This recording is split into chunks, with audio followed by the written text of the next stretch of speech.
नमस्कार माझ्या बालमित्रांनो, कसे आहात तुम्ही? मजेत ना? मी आहे शालिनी हुबळीकर आणि माझ्या चॅनलमध्ये तुम्हा सर्वांचं खूप खूप स्वागत आहे.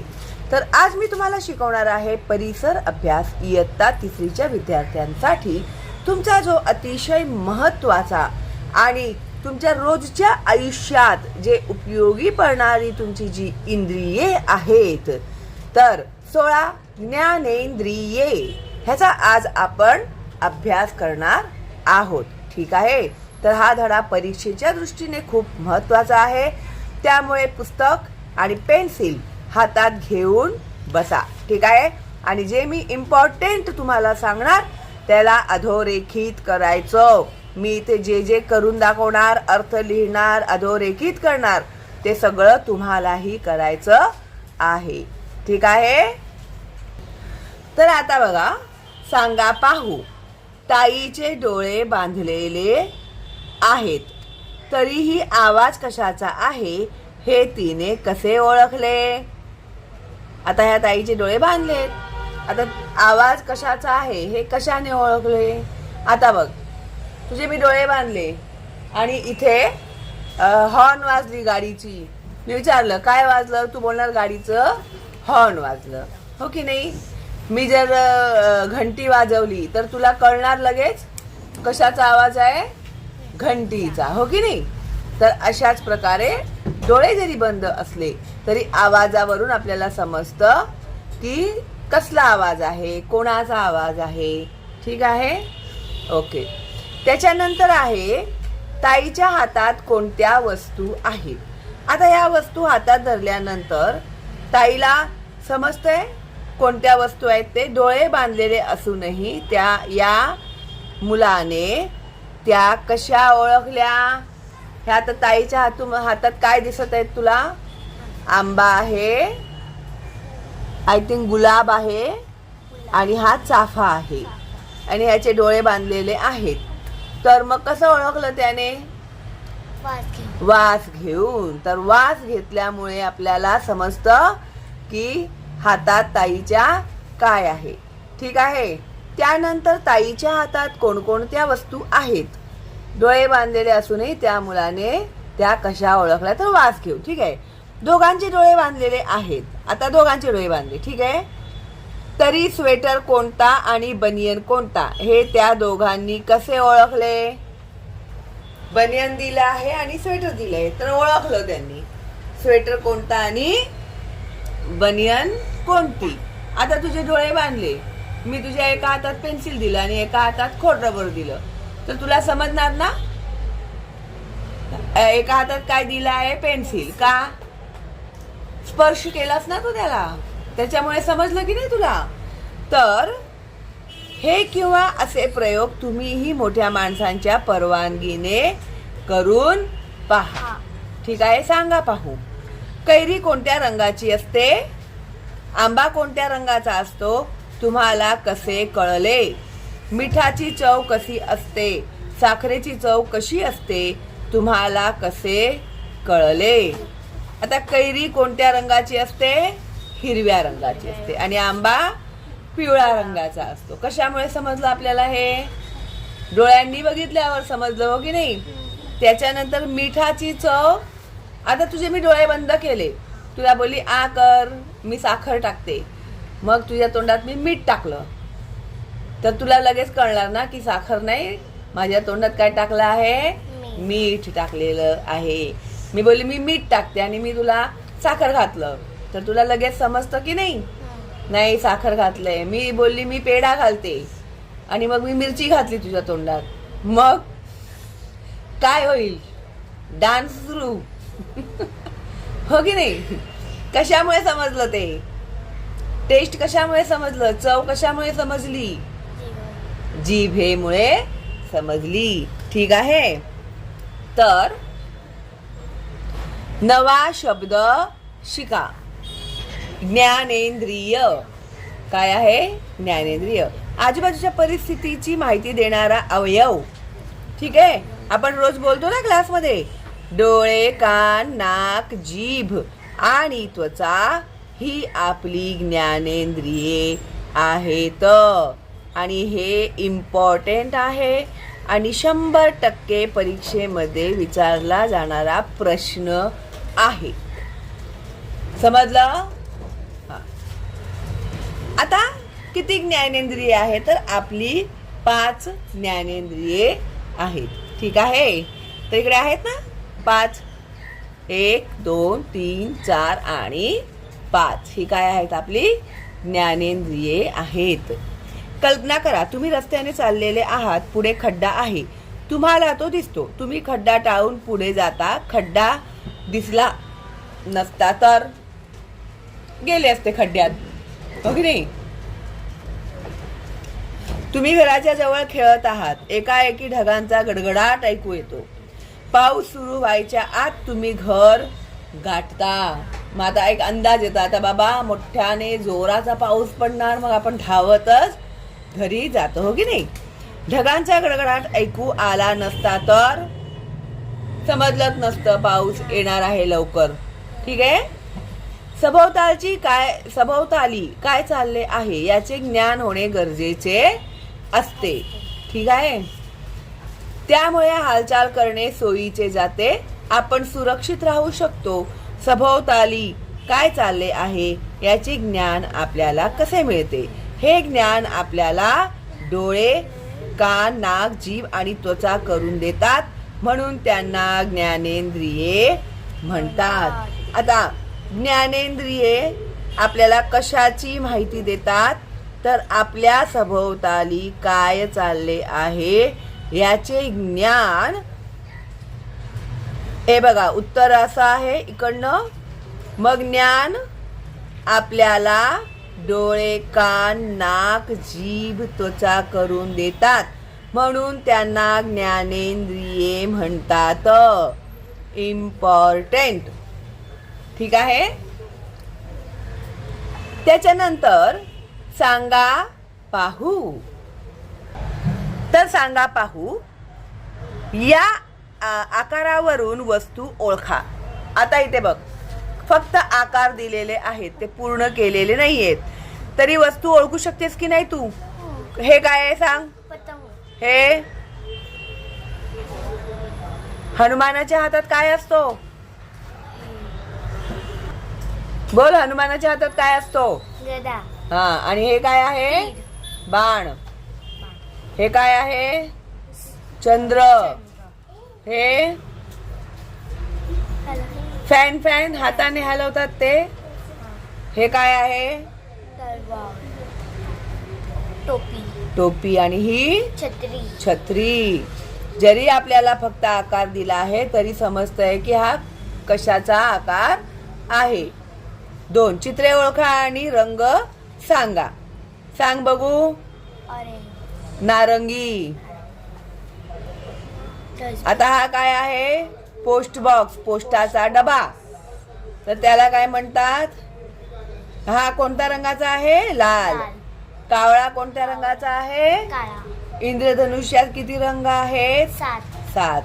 हे पिवळा, लाल, निळा वेगवेगळे रंग दिसत आहेत त्याच्यामध्ये. आणि हे आहे टमाटर. कोणत्या रंगाचा आहे? लाल. समजलं? हे बघून तुला समजले ना रंग? आता बघा डोळे.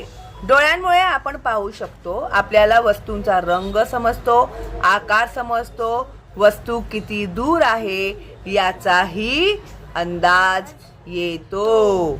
तर डोळ्यांमुळे आपल्याला काय काय समजतं हे इम्पॉर्टंट आहे. ठीक आहे. तुम्ही सुद्धा अधोरेखित करा. हे बघा, ट्रेन किती दूर आहे समजतंय की नाही?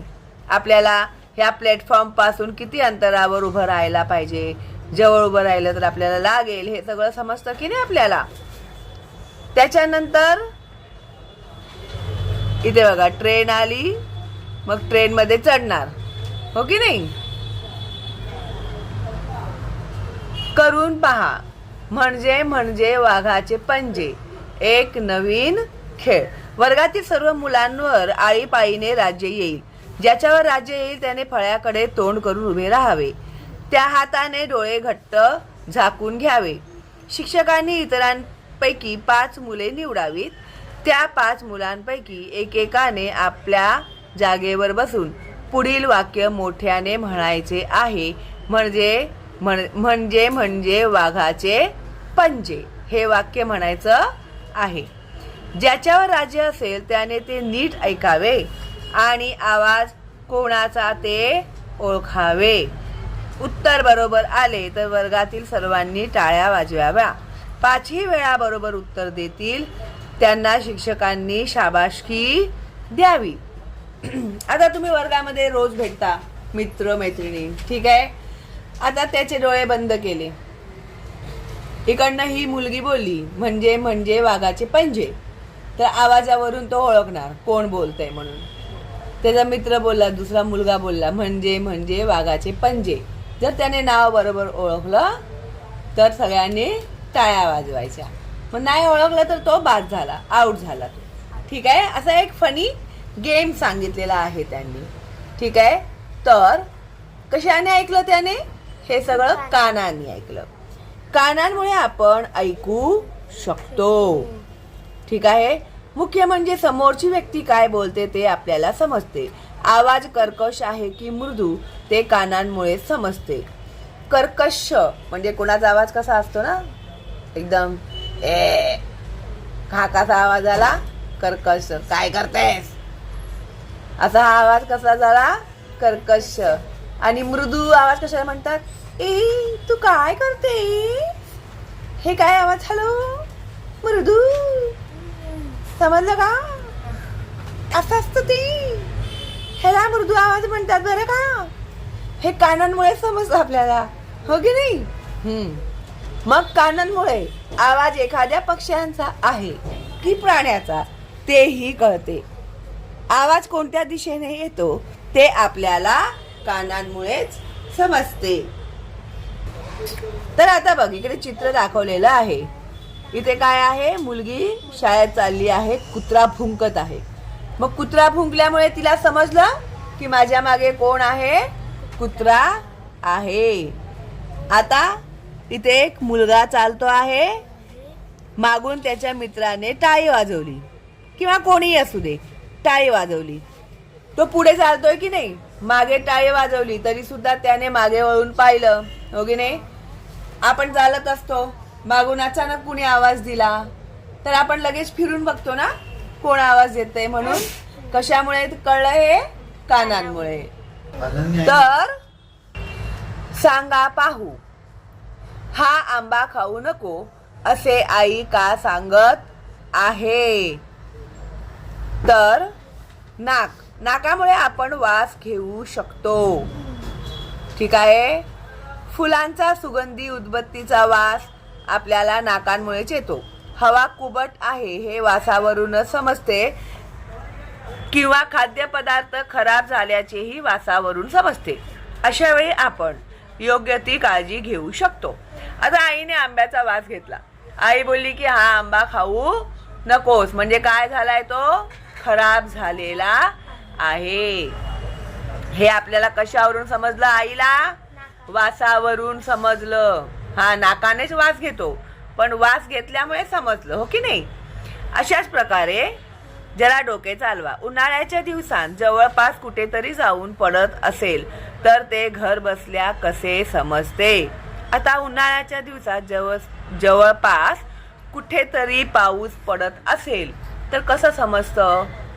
कसं समजतं सांग बघू.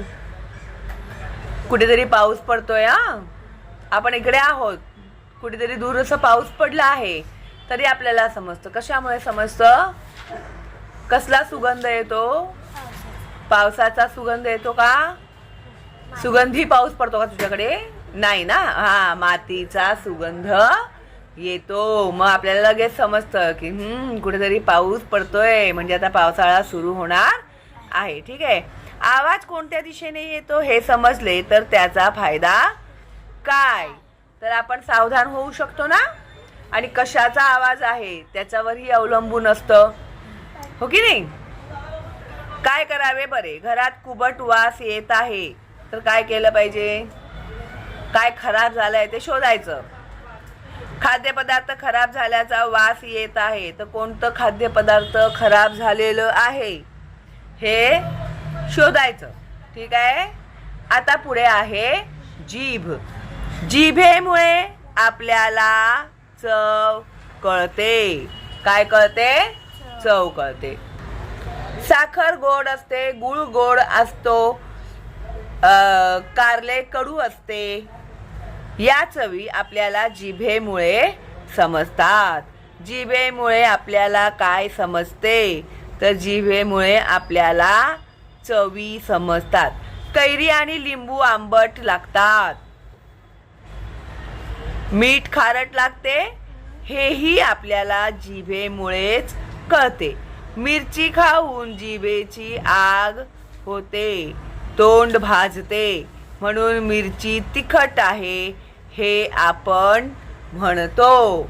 हो की नाही? आताच मी तुला उदाहरण दिले की नाही? तुझे डोळे बंद केले आणि तोंडात साखर, मीठ, मिरची, मिठाई, पेढा टाकला तर लगेच तुला समजेल की नाही? मी तुला बोलली, मी बघ पेढा देते तुला, हा सानवी आ कर, तू आ केला आणि मी मिरची टाकली किंवा मिरचीचं पावडर टाकलं आणि सानवीने खाल्ला. अरे वा वा, मग काय? सानवीचा डान्स सुरू. हो की नाही? कारण की मी काय टाकलं तोंडात? मिरची, नाहीतर मिरचीचं पावडर. लगेच समजलं तुला तिखट आहे. हो की नाही? कशामुळे समजलं? जिभेमुळे समजलं. Very good. हे करून पहा. 5 पांडव खोक्यात, नाव घ्या डोक्यात. एक नवीन खेळ. ठीक आहे. आता हा काय खेळ आहे आपण बघूया. 4-5 मित्र मैत्रिणी मिळून हा गमतीचा खेळ तुम्ही खेळू शकता. एका पुट्ट्याचे खोके घ्या, एका बाजूला भोक पाडा. तुमचा हात जाऊ शकेल एवढे मोठे भोक हवे. भोकासमोर छोट्या छोट्या 5 वस्तू ठेवाव्यात. उदाहरणार्थ खोड रबर, एखादे नाणे, पेन्सिलीचा तुकडा, छोटासा खडा, चिंचोका अशा वस्तू असाव्यात. तर खोक्याच्या आतमध्ये 5 वस्तू ठेवायच्या आहेत. ज्याच्यावर राज्य आहे त्या खेळाडूने भोकात हात घालून एक वस्तू हातात घ्यावी. स्पर्श करून ती ओळखावी. तिचे नाव सांगावे. तिचे नाव सांगावे. नंतर ती वस्तू बाहेर काढून सर्वांना दाखवावी. आता खोक्यामध्ये हात घालायचं, हातात कोणती वस्तू आली त्याचं नाव सांगायचं, मग ते बाहेर काढून दाखवायचं की बरोबर आहे की नाही. ठीक आहे. त्याच्यानंतर आता आहे त्वचा. ठीक आहे. त्वचा. त्वचेमुळे आपल्याला एखादी वस्तू गरम आहे की गार ते कळते.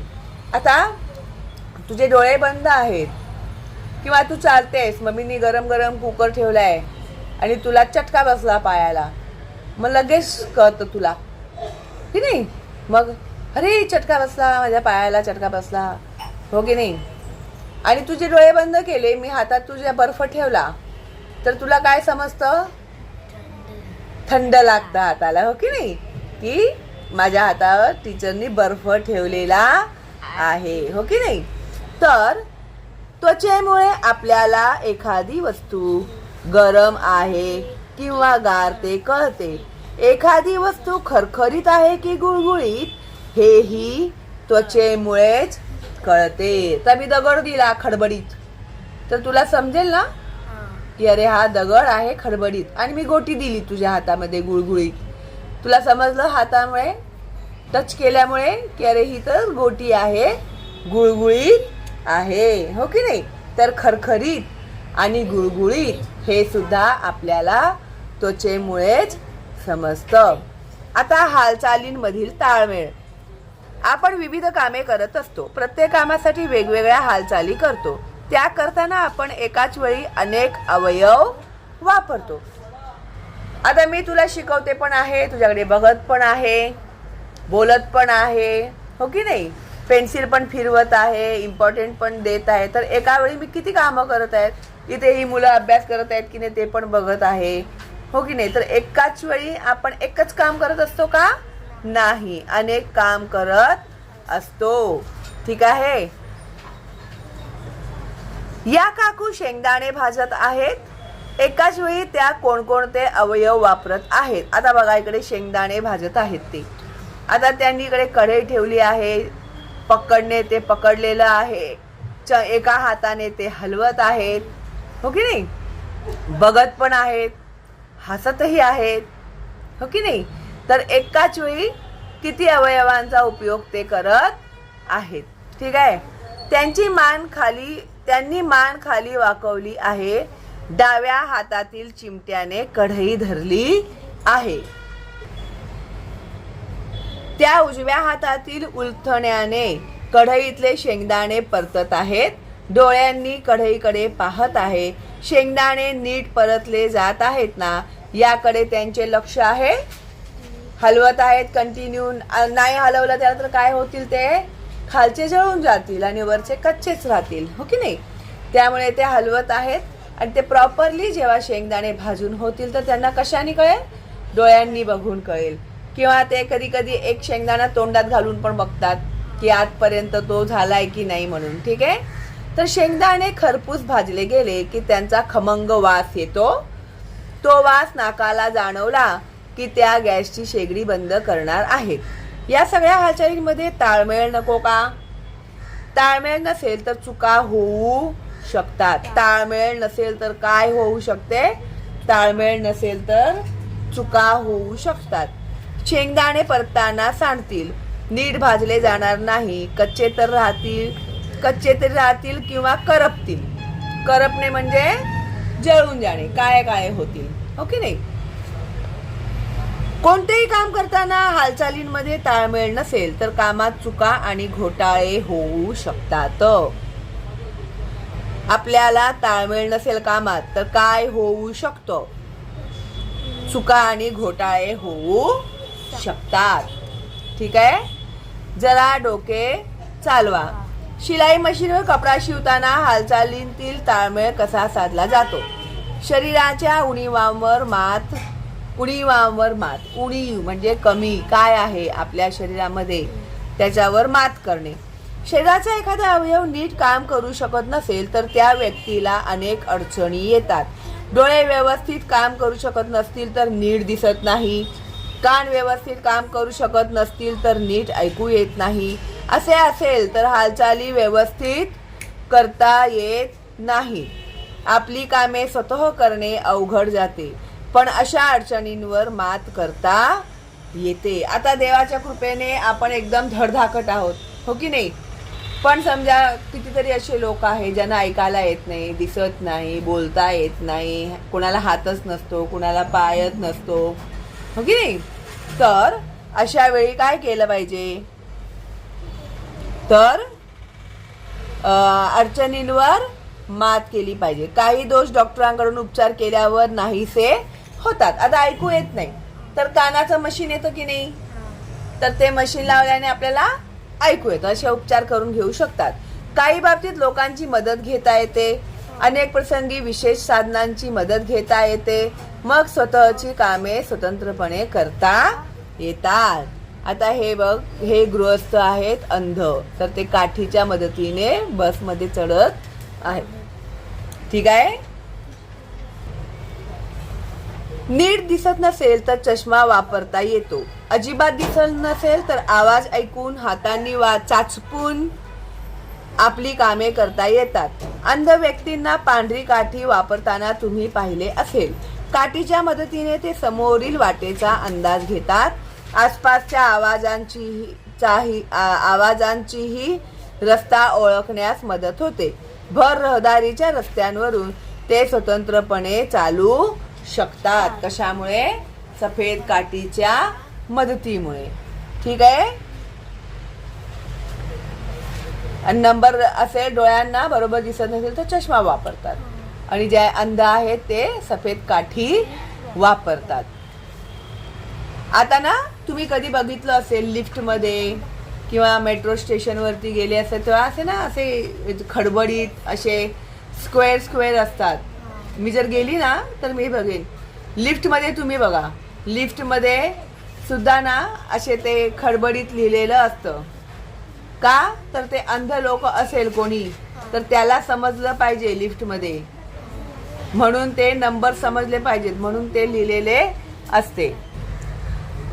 आता इथे बघा, अजिबात ऐकू येत नसेल तर खाणाखुणांची भाषा वापरता येते. तुम्ही बघितलं असेल कुठे स्टेशनवरती, ट्रेनमध्ये, बसमध्ये अशी काही मुलं दिसतात किंवा पुरुष बाया दिसतात की जे खाणाखुणा करून बोलतात. ठीक आहे, तर त्यांची ती वेगळी भाषा असते. त्याच्यासाठी ट्रेनिंग दिली जाते. ठीक आहे. पायात दोष असेल तर खास बनवलेली वाहने वापरता येतात. अडून राहावे लागत नाही. तर तिला चालता येत नाहीये, मग तिला ही गाडी दिली आहे. ती स्वतः कुठेही तिला जायचं असेल तर ती ह्याच्यामध्ये जाऊ शकते, हो की नाही. आणि आता तर खूप ॲडव्हान्स गाड्या निघालेल्या आहेत. आता हा धडा जुना आहे म्हणून फक्त ती गाडी दाखवलेली आहे तुम्हाला. ठीक आहे. तर माहित आहे का तुम्हाला, अरुणिमा सिन्हा 22 वर्षांची उत्तर प्रदेशात राहणारी मुलगी एकदा रेल्वे गाडीतून प्रवास करताना तिची चोरांशी झटापट झाली. या झटापटीत ती डब्यातून बाहेर फेकली गेली. शेजारच्या रुळावरून दुसरी गाडी धावत होती. अरुणिमा त्या गाडी खाली पडली आणि तिला गंभीर दुखापत झाली. ठीक आहे. चोरांशी भांडण करताना, लढताना ती ट्रेन मधून खाली पडली आणि दुसऱ्या पटरीवरून पण ट्रेन येत होतं, तर ती ट्रेन तिच्यावरून गेली. डॉक्टरांनी तिचा जीव वाचवला, परंतु त्यांना अरुणिमाचा एक पाय कापावा लागला. खरी गोष्ट आहे ही. इस्पितळात असताना अरुणिमाला अनेक लोक भेटायला यायचे. प्रत्येकाला वाटायचे हिचे पुढे कसे होणार, पण तिने ठरवले की बिलकुल हताश व्हायचे नाही. कोणीही आपल्याला लाचार म्हणू शकणार नाही, असे काहीतरी करून दाखवायचे. डॉक्टरांनी तिला कृत्रिम पाय बसवला, म्हणजे नकली पाय येतो तो बसवला. नवीन पायाची सवय होताच तिने गिर्यारोहणाचे प्रशिक्षण घेण्यास सुरुवात केली. गिर्यारोहण म्हणजे डोंगर चढणे, पर्वत चढणे. ठीक आहे. अपघातानंतर अवघ्या वर्षातच तिने हिमालयातील एक उंच शिखर सर केले. त्यानंतरच्या पुढच्या वर्षी एव्हरेस्ट हे जगातील सर्वात उंच शिखर ही सर केले. अरुणिमाच्या या गोष्टीवरून काय शिकायला मिळते? काय शिकायला मिळते याच्यावरून? जर आपली इच्छाशक्ती प्रबळ असेल तर आपण काहीही करू शकतो. आता एक अरुणिमाचं उदाहरण दिलंय, पण अशी कितीतरी उदाहरणं आहेत जे शरीराने अपंग असले तरी सुद्धा त्यांनी खूप बहादुरीच्या गोष्टी केलेल्या आहेत. जर तुम्ही इंटरनेटवर गेलात, गुगल केलं तर तुम्हाला भेटतील अशी अनेक उदाहरणे भेटतील. त्यामुळे आपल्याला काय शिकायला मिळते की कधीही काही झालं तरी आपण हताश होता कामा नये. आलेल्या परिस्थितीचा काय केला पाहिजे? सामना केला पाहिजे. ठीक आहे. आपण काय शिकलो? ज्ञानेंद्रियांमुळे आपल्याला सभोवतालच्या परिस्थितीची माहिती समजते. डोळे, कान, नाक, जीभ आणि त्वचा ही आपली 5 ज्ञानेंद्रिय आहेत. डोळ्यांमुळे आपण पाहू शकतो, कानांमुळे आपण ऐकू शकतो, नाकामुळे वास घेऊ शकतो, जिभेमुळे आपल्याला चव कळते, त्वचेमुळे स्पर्श कळतो. काम करताना हालचालींमध्ये ताळमेळ असावा लागतो. ताळमेळ नसेल तर चुका होतात. एखाद्या अवयवात उणीव असेल तर कामे करण्यास अडथळे येऊ शकतात. अडचणींमुळे खचून जाऊ नये, कारण त्यांवर मात करता येते. ठीक आहे. तर हे नेहमी लक्षात ठेवा. एखाद्या अवयवात दोष असला तरी त्यातून मार्ग काढता येतो. वेगळ्या पद्धतीने आपली कामे करता येतात. आता एक रील मी बघितलं होतं परवाच. त्या मुलाला दोन्ही हात नाही आहेत, तर तो पायाने लिहितो, त्याची सगळी कामं पायाने करतो, ब्रश पायाने करतो, सगळी त्याची कामं करतो. तो चहा बनवतो, सगळं करतो, स्वयंपाक करतो. हात नाही आहेत त्याला, पायानेच सगळं करतो. करतात ना, शोधा इंटरनेटवर, समजेल तुम्हाला. अशी पण लोक आहेत. ठीक आहे. तर अशा प्रकारे आपला हा जो धडा आहे तो झालेला आहे पूर्ण. पुढच्या व्हिडिओमध्ये मी स्वाध्याय तुम्हाला सोडून देणार आहे आणि कशा प्रकारे तुम्ही पुस्तकातूनच उत्तरं शोधून लिहू शकता तेही मी तुम्हाला शिकवणार आहे. तुम्ही नवीन आहात माझ्या चॅनलवर तर लवकर सबस्क्राईब करा आणि बेलचं आयकॉन टॅप करायला विसरू नका. आणि हो, लाईक द्यायचं आणि कुठून बघत आहात तुम्ही माझा व्हिडिओ हे मला सांगा आणि तुमचं सुंदर नाव जे असेल ना तुमच्या मम्मी पप्पांनी ठेवलेलं तेही मला लिहून द्या. ठीक आहे.